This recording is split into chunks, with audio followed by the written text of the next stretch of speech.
அவரு போய் 12 அப்ப உத்தியோகம் மூலியமா ஒரு விரயத்தையும் குடுக்கும். சொந்த தொழில் செய்யாம இருப்பது ஒரு சிறப்பை தரும்னு வச்சுக்கங்களேன். அடுத்த பார்வையா அவர் வந்து எங்க பார்க்குறாரு? 9ஆம் இடத்த பார்க்குறாரு. 10ஆம் பார்வையும் 9ஆம் இடத்த பார்க்குறாரு. 9ஆம் இடங்கிறது எத சொல்லுது நமக்கு? பாக்கியத்த சொல்லக்கூடிய இடம். தந்தையார சொல்லக்கூடிய இடம். கௌரவத்தை சொல்லக்கூடிய இடம். நம்மளோட நிதி நிலையை சொல்லக்கூடிய இடமே 9ஆம் இடம் தாங்க. அப்ப இந்த 3 இடத்தையும் சனி பகவான் ஒரே பார்வையாக 10ஆம் பார்வையா கர்ம பார்வையா பார்க்குறாரு. அப்ப இந்த காலகட்டத்தில தந்தையாருக்கு ஒரு மருத்துவ செலவையும், தந்தையாருக்கு ஒரு பிரச்சனையும், தந்தையாருக்கு உண்டான ஒரு தன்மைலாம் தந்தையார் வழியில இருக்கிறவங்களுக்கு எல்லாம் ஏதாச்சும் ஒரு விரய செலவையும், தேவையில்லாத செலவையும், மருத்துவ செலவையும் குடுக்கக்கூடிய தன்மை வந்துருங்க.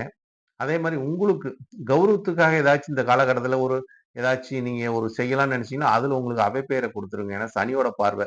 நல்ல கௌரவத்த குடுக்காது. அவப்பெயர குறிச்சிருங்க.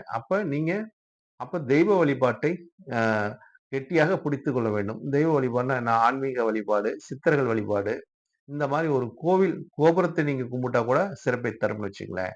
அப்ப இந்த மாரி ஒரு தெய்வ வழிபாட்டை மேற்கொள்ள உங்களுக்கு இந்த காலகட்டங்கள் மிக சிறப்பான ஒரு பலனையும் மேச ராசிக்காரங்களுக்கு அ இந்த விரயச்சனி என்ன பண்ணிப்புடும் என்று பார்க்கும்போது, இதெல்லாம் கண்டிப்பா செய்யுங்க.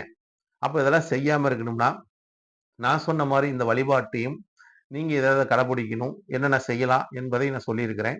உங்களுக்கு பாக்கியத்த குடுக்கக்கூடியது, யோகத்த குடுக்கக்கூடியது ஆன்மீக வழிபாடு தான். ஏன்னா, பூர்வ புண்ணியம் வந்து சூரியனா வருகிறார். அப்ப சூரிய வழிபாடு உங்களுக்கு சிறப்பை தருங்க. அதுக்கு அடுத்தது 9ஆம் இடம் பாக்கியத்த சொல்லக்கூடியது குருவோட வீடுங்க. அப்ப குருங்கிறது வந்து திருச்செந்தூர் முருகனை நீங்க வணங்குவது சிறப்பு. ஏன்னா, முருகன் ஸ்தலம் வந்து உங்களுக்கு சிறப்பை தருங்க. ஹோமங்கள் வீட்ல அடிக்கடி நீங்க பண்ணுவது வருஷத்துக்கு ஒரு ஹோமமாச்சும் பண்ணணும். ஹோமம் பண்ண உங்களுக்கு பாக்கியங்கள் கூடும்.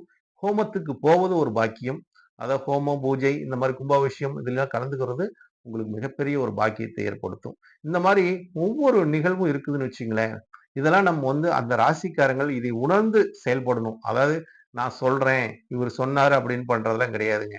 உங்களுக்கு மனசுக்கு நான் சொல்வது சரியா இருந்தா, இந்த வழிபாட்டையும், இந்த சொன்ன ஒரு நிகழ்வையெல்லாம் நீங்க கடைபிடிச்சீங்கன்னா, இந்த 7 சனி, விரயச்சனி இதெல்லாம் உங்கள ஒண்ணும் பண்ணாதுங்க.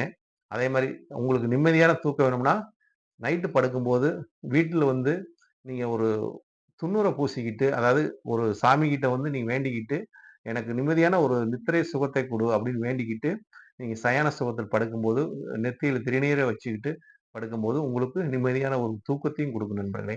ஏன்னா, ஒவ்வொன்னுக்கும் ஒரு பரிகாரம் உள்ளது.